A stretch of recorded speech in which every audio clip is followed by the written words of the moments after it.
If you've ever been around the world of architecture or construction, you know it's an absolute jungle of acronyms. BIM, PIM, AIM, it feels like an alphabet soup that's designed to be confusing. But what if I told you that these terms actually tell a story?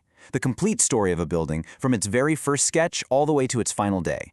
So, let's jump in and finally clear this up. So here's our game plan. We're going to start by cutting through that acronym jungle. Then we'll look at the big picture, BIM, which is kind of the master plan. From there, we'll zoom in on the project blueprint, the PIM, see how that evolves into the building's biography, the AIM, and finally, we'll talk about that all-important moment, the handover from project to asset. All right, let's just tackle this confusion head-on. Because while these acronyms, BIM, PIM, AIM, might seem like they're interchangeable, they're really not. They're actually sequential, and each one plays a very distinct role. And that's really the question we're here to answer, right? What is the real difference between these things? And maybe more importantly, why should you even care? Well, as you're about to see, getting this right has huge implications for efficiency, for cost, and for the entire life story of a building. Okay, first up is BIM, and it's so important to get this right from the start. BIM is way more than just a 3D model. You can think of it as the entire universe where everything else happens. And you know, the official definition here really nails it. The key word, the one I want you to burn into your brain, is process. See, BIM isn't a thing you can just hand over. It's a way of working. It's this collaborative method that brings everyone together to create and manage all the information for a building, from that first spark of an idea all the way to its demolition, decades later. So to break it down, BIM is the whole framework. It's the process that gets architects, engineers, and contractors all speaking the same language. It covers the entire life cycle of the building. And for our conversation today, this is the most important part. It's the universe that contains both the PIM and the AIM. They are specific models that live inside the larger BIM process. So if BIM is the universe, then what on earth is a PIM? Well, this is where we zoom in on the project itself.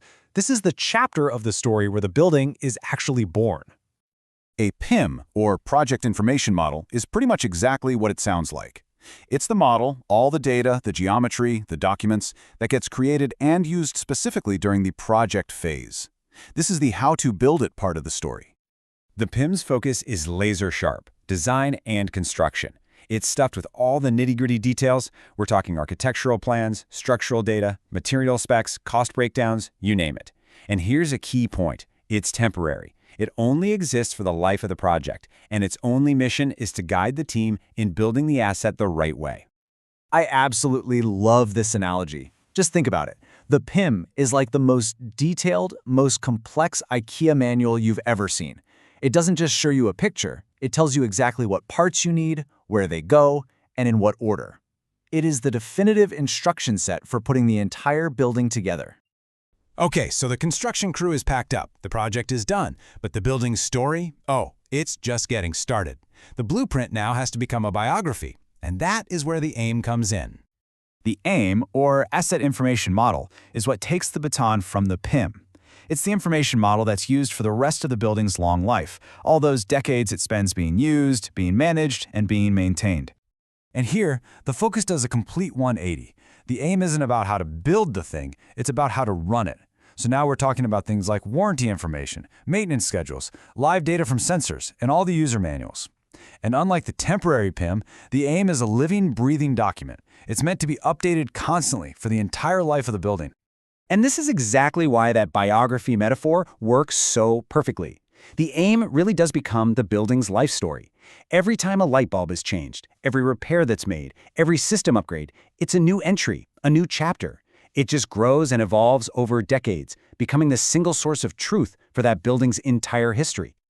So, we have the blueprint, the PIM, and we have the biography, the AIM. But how do we get from one to the other? Well, this transition, this handover, is honestly one of the most critical and often overlooked moments in a building's entire life cycle.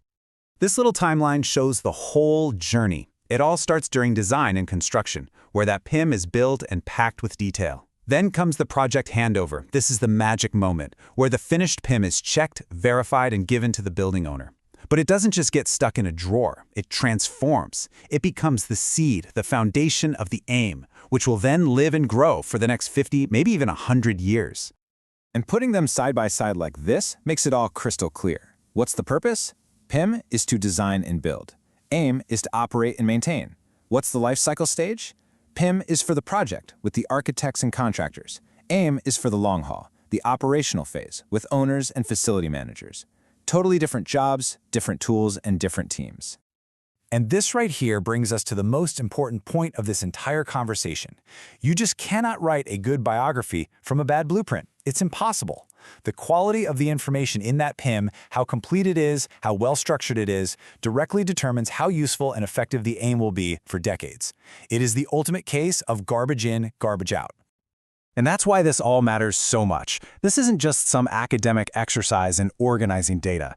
Getting this right, creating that seamless flow of information from the construction site into day-to-day operations is how we get smarter buildings. It's how we get buildings that are easier to manage, cheaper to run, and frankly, just better for the people who use them every single day. So I'll leave you with this one question to think about. The next time you're looking at a project model, don't just see a set of instructions for construction. Ask yourself this: is the data in your project's blueprint actually ready to write the building's biography? Because ready or not, that's exactly what it's about to do.